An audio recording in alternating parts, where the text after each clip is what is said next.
اعوذ باللہ من الشیطان الرجیم، بسم اللہ الرحمن الرحیم۔ السلام علیکم محترم ناظرین۔ عربی میں جنت ایسے گھنے باغ کو کہتے ہیں جس میں درختوں کی وجہ سے زمین چھپی ہوئی ہو۔ جنت کو جنت کہنے کی 3 وجوہات ہیں۔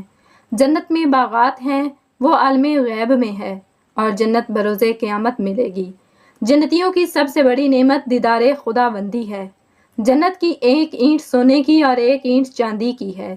اس کا گارا خالص مشک کا ہے، اس کی بجری موتی اور یاقوت کی ہے، اس کی مٹی زعفران ہے۔ جو اس میں داخل ہوگا خوش رہے گا، کبھی غمگین نہ ہوگا، ہمیشہ رہے گا، کبھی نہ مرے گا۔ اس کے کپڑے نہ گلیں گے اور نہ ہی ان کی جوانی فنا ہوگی۔ جنت کی 100 منزلیں ہیں اور منزل کا فاصلہ ایسے ہے جیسے زمین و آسمان کا فاصلہ ہے۔ ایک اعرابی نے بارگاہ رسالت میں حاضر ہو کر پوچھا، کیا جنت میں اونٹ ہوں گے؟ آپ صلی اللہ علیہ وسلم نے جواب دیا کہ اگر اللہ تعالیٰ نے تجھے جنت عطا کی تو وہاں تیرے لیے ہر شے ہوگی جو تیرا دل چاہے گا اور آنکھیں پسند کریں گی۔ اہل جنت کا قد حضرت آدم کے قد کے برابر ہوگا۔ ان کا قد 60 ہاتھ لمبا تھا اور 7 ہاتھ چوڑا تھا، تو جنت میں ہمارا قد بھی 60 ہاتھ لمبا ہوگا اور 7 ہاتھ چوڑا ہوگا انشاءاللہ۔ کوہنی سے لے کر ہاتھ کی بڑی انگلی تک کو ایک شرعی ہاتھ کہا جاتا ہے، اور یہ تقریباً 18 سے 19 انچ کا ہوگا۔ اس حساب سے 90 یا 95 فٹ لمبا اور 10.5 سے 11 فٹ چوڑا بنتا ہے۔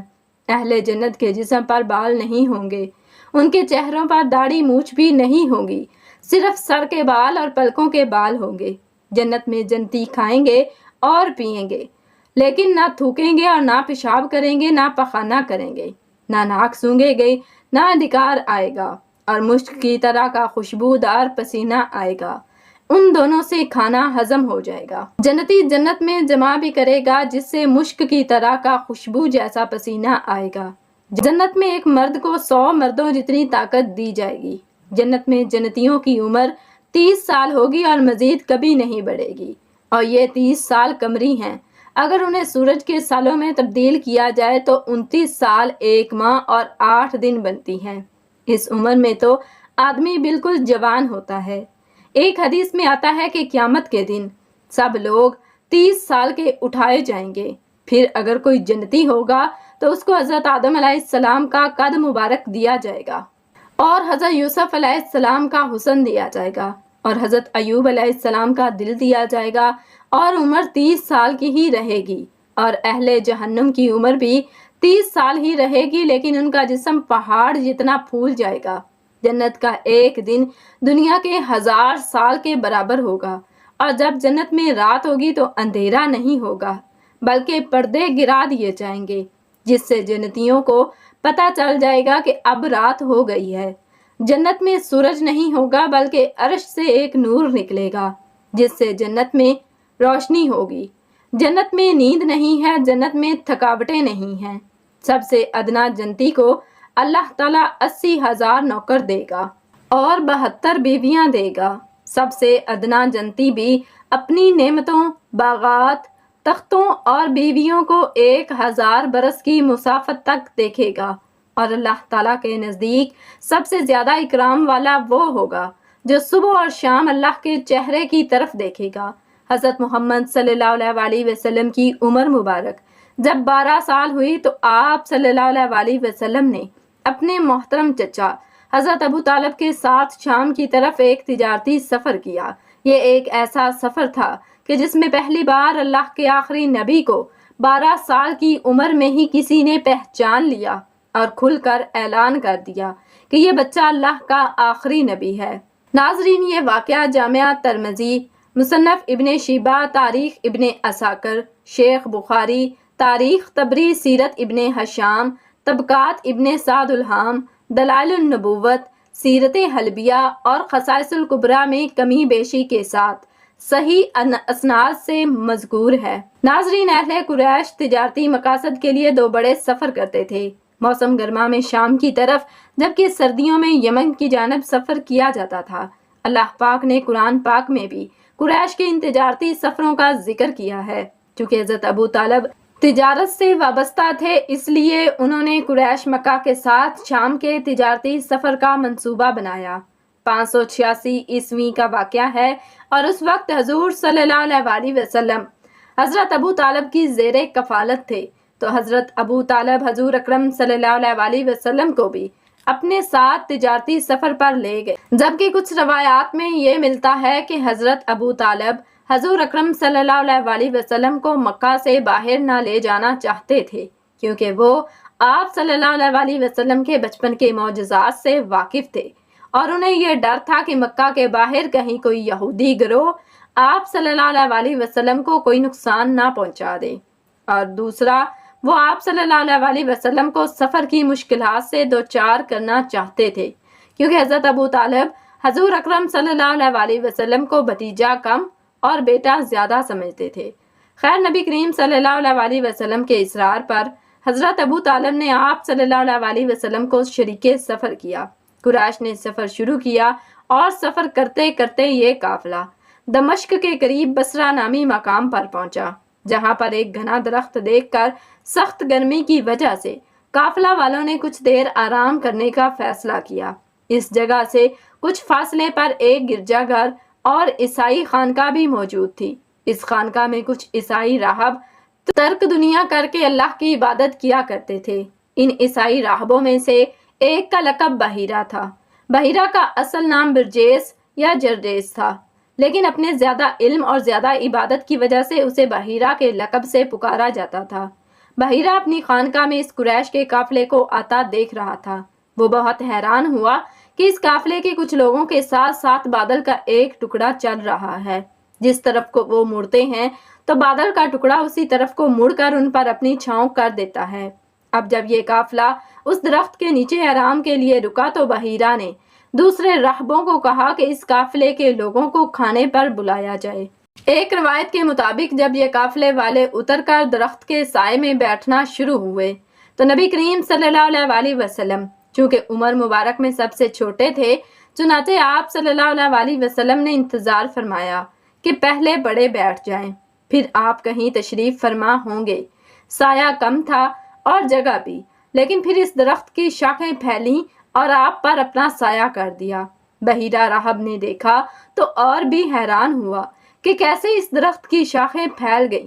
جب بحیرہ کا بھیجا ہوا قاصد قریش کے قافلے میں پہنچا اور بتایا کہ سارے قافلے کی آج رات ہمارے گرجے میں دعوت ہے، تو قریش مکہ خوش ہوئے، جبکہ بعض سوچنے لگے کہ ہم تو ہر سال اس قافلے میں آتے ہیں، لیکن پہلے کبھی ہماری دعوت نہیں کی گئی۔ ناظرین، روایت میں آتا ہے کہ بحیرہ انجیل اور تورات کا بہت بڑا عالم تھا اور اس نے مقدس کتابوں اور صحیفوں میں آخری نبی کی آمد کے بارے میں پڑھ رکھا تھا، اور اس کا مقصد اس تجارتی شاہراہ پر بیٹھنے کا بھی یہی تھا کہ وہ یہ جان چکا تھا کہ اللہ کے آخری نبی کا گزر اس شاہراہ سے ہوگا۔ خیر، اہل قریش نے حضرت محمد صلی اللہ علیہ وسلم اور 2 اور لوگوں کو سامان کے پاس چھوڑ کر دعوت کھانے کے لیے عبادت خانے میں پہنچ گئے۔ بحیرہ چونکہ بہت بڑا عالم تھا اور وہ آخری نبی کی نشانیاں بھی جانتا تھا، اس لیے ان نشانیوں کو دیکھنے کے لیے اس نے جب دعوت شروع کی تو اپنے خدام کو کہا کہ ان سب لوگوں کے آگے کھانا میں خود رکھوں گا۔ چنانچہ بحیرہ نے خود سب کو کھانا کھلایا۔ بہت حیران ہوا کہ ان میں تو وہ بندہ نہیں ہے جس کو میں تلاش کر رہا ہوں۔ جب سب کھانا کھا چکے تو اس نے قریش سے کہا، کیا تم میں سے کوئی ایسا بچ گیا ہے جس نے ابھی کھانا نہ کھایا ہو؟ وہ کہتے ہیں محمد صلی اللہ علیہ وسلم اور 2 اور لوگ جو سامان کی حفاظت کر رہے ہیں، وہ رہتے ہیں۔ چنانچہ 3 لوگ یہاں سے گئے اور پھر نبی مکرم صلی اللہ علیہ وسلم کی بھی بحیرہ کی عبادت گاہ میں داخل ہوئے۔ ناظرین، اس وقت حضرت محمد صلی اللہ علیہ وسلم کی عمر مبارک 12 سال تھی۔ جیسے ہی آپ صلی اللہ علیہ وسلم عبادت گاہ میں داخل ہوئے تو بحیرہ نے محسوس کیا کہ عبادت گاہ میں ایک انتہائی اچھی خوشبو پھیل گئی ہے۔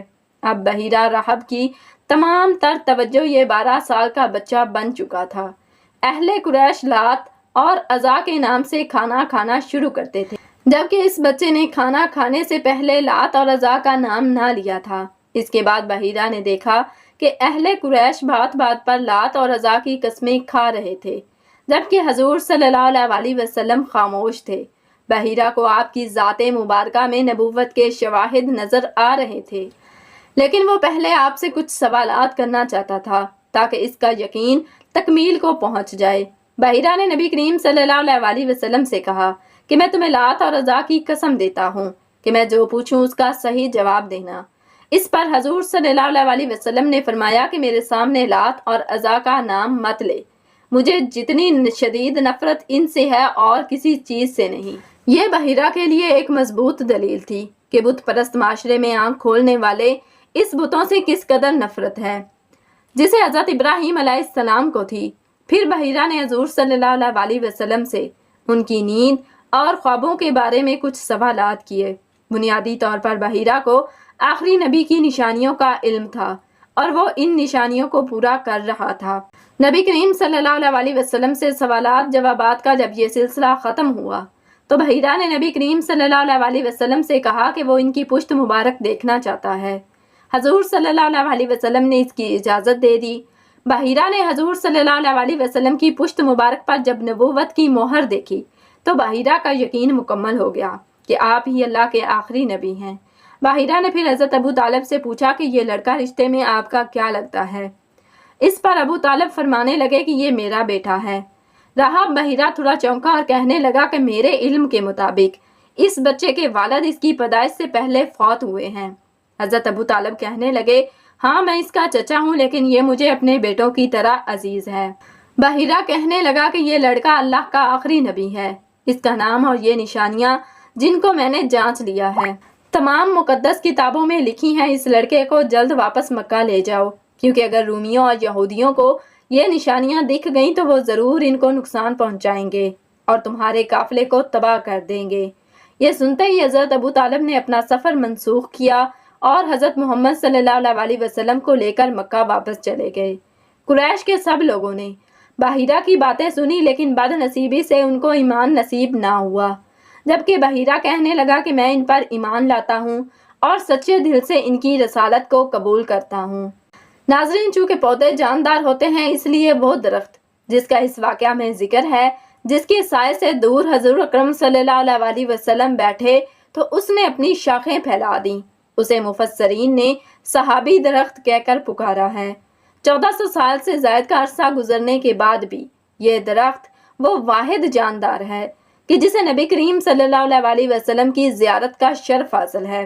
ایک عرصہ پہلے تک وہ صحابی درخت کہ جس کی نسبت حضور صلی اللہ علیہ وسلم سے ہے لوگوں کے علم میں تو موجود تھا، لیکن اس درخت کی مخصوص جگہ یا محل وقوع کے بارے میں کسی کو کچھ خاص معلومات نہ تھی۔ یہ درخت اب مشرقی اردن میں صفا کے مقام پر وادی سیران میں دریافت ہو چکا ہے۔ اس معجزاتی درخت کو دور سے ہی پہچانا جا سکتا ہے کیونکہ کئی 100 مربع کلومیٹر کی خشک اور صحرائی علاقے میں یہ واحد جاندار چیز آپ کو دیکھنے کو ملے گی۔ بقول اردن کے بادشاہ شاہ عبداللہ ہیلی کاپٹر میں صحرا کے اوپر سے گزر رہا تھا کہ میں نے نیچے ایک درخت کو دیکھا۔ اس صحرا میں نہ کوئی اور پودا تھا اور نہ کوئی کھیت اور نہ ہی پانی۔ اس درخت کا اس صحرا میں تر و تازگی کے ساتھ موجود ہونا میرے لیے ایک واضح دلیل تھی کہ یہ درخت اپنی ذات میں ایک معجزہ ہے۔ ناظرین، اس صحابی درخت کے سائے میں نبی کریم صلی اللہ علیہ وسلم زیادہ دیر تو نہ بیٹھے تھے، لیکن اس درخت کا حضور صلی اللہ علیہ وسلم کو سایہ فراہم کرنا اور جھک جانا اللہ کو اتنا پسند آیا کہ اس درخت کو رہتی دنیا تک کے لیے ایک معجزہ کے طور پر محفوظ فرما دیا۔ اردن کی حکومت نے بڑی محنت کر کے اس تجارتی شاہراہ کے آثار بھی دریافت کر لیے ہیں جس پر آج سے 1400 سال پہلے اہل قریش کے تجارتی قافلے شام کی طرف سفر کیا کرتے تھے۔ یہ شاہراہ اس صحابی درخت سے کچھ فاصلے پر موجود ہے۔ مشرقی اردن میں درخت دیکھنے کے لیے ہزاروں مسلمان ہر سال اردن جاتے ہیں۔ پیارے پیغمبر حضرت محمد صلی اللہ علیہ وسلم کی زوجہ محترمہ حضرت خدیجہ الکبریٰ رضی اللہ تعالی عنہا سے 6 اولادیں پیدا ہوئیں، 2 صاحبزادے جو بچپن میں انتقال کر گئے اور 4 صاحبزادیاں پیدا ہوئیں۔ حضرت قاسم بن محمد صلی اللہ علیہ وسلم کے سب سے بڑے بیٹے تھے، انہی کے نام پر آپ کی کنیت ابو القاسم تھی۔ ان کے بعد حضرت زینب رضی اللہ تعالی عنہا بنت محمد صلی اللہ علیہ وسلم حضور کی سب سے بڑی صاحبزادی تھیں۔ اس کے بعد حضرت عبداللہ بن محمد نے بہت کم عمر پائی۔ چونکہ زمانہ نبوت میں پیدا ہوئے تھے اس لیے طیب اور طاہر کے لقب سے مشہور ہوئے۔ ان کے بعد حضرت رقیہ رضی اللہ تعالی عنہا بنت محمد، ان کے بعد حضرت ام کلثوم بنت محمد، اور آخر میں سیدہ کائنات حضرت فاطمہ الزہرا رضی اللہ تعالی عنہا پیدا ہوئیں۔ ان سب کی پیدائش میں ایک سال کا فرق تھا۔ حضرت خدیجہ الکبریٰ رضی اللہ تعالی عنہا اپنی اولاد کو بہت چاہتی تھیں۔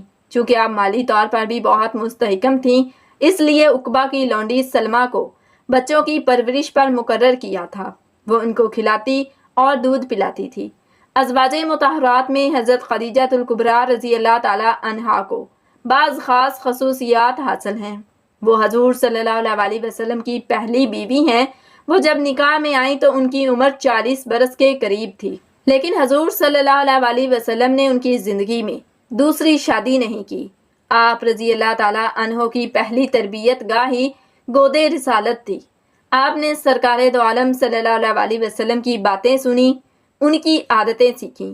اس لیے تو بتوں کی پوجا کی نجاست سے آپ کا دامن کبھی آلودہ نہ ہوا، یعنی آپ رضی اللہ تعالیٰ عنہ نے کبھی بت پرستی نہ کی، اور آپ کو وجی اللہ کا لقب عطا ہوا۔ آپ رضی اللہ تعالیٰ عنہ کی عمر مبارک 10 سال تھی کہ جب رسول اللہ صلی اللہ علیہ وسلم نے اعلان نبوت فرمایا، جس پر حضرت علی کرم اللہ وجہ الکریم نے فوری لبیک کہا۔ بعض نے 9 سال اور بعض نے 8 برس یا اس سے بھی کم روایت کی ہے۔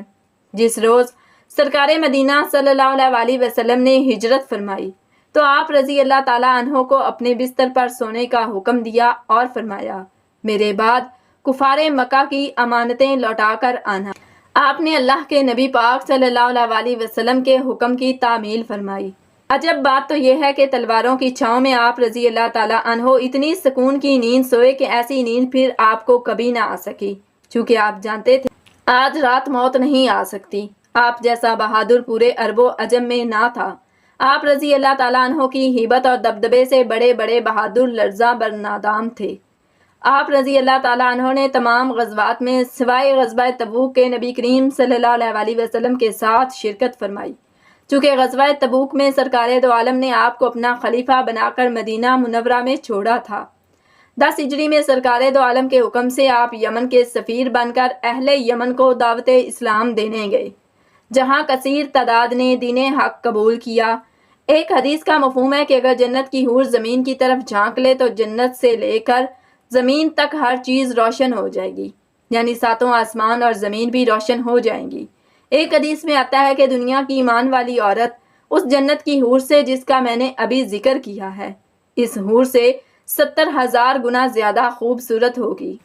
حدیث میں آتا ہے کہ جنت کی لڑکی کے سر کے بال سر سے چلتے ہیں اور پاؤں کی ایڑی تک آتے ہیں، یعنی جنت کی لڑکی کا قد 90 فٹ ہے اور بال بھی 90 فٹ ہوں گے۔ جنت کی حور اپنے شوہر کی طرف ایک قدم رکھتی ہے تو اس کے ایک قدم میں 1,00,000 نکھار اپنے شوہر کو دکھائی دیتا ہے۔ اہل جنت گورے سفید رنگ والے ہوں گے، گھنگریالے بالوں والے اور سرمئی آنکھوں والے ہوں گے۔ اللہ تعالی ہمیں زیادہ سے زیادہ نیک اعمال کرنے کی توفیق عطا فرمائے اور ہمارا خاتمہ بالخیر فرمائے، آمین ثم آمین۔ ناظرین، کمنٹ باکس میں اللہ تعالیٰ کے 99 ناموں میں سے ایک نام ضرور ٹائپ کیجیے گا۔ جزاکم اللہ خیرا کثیرا۔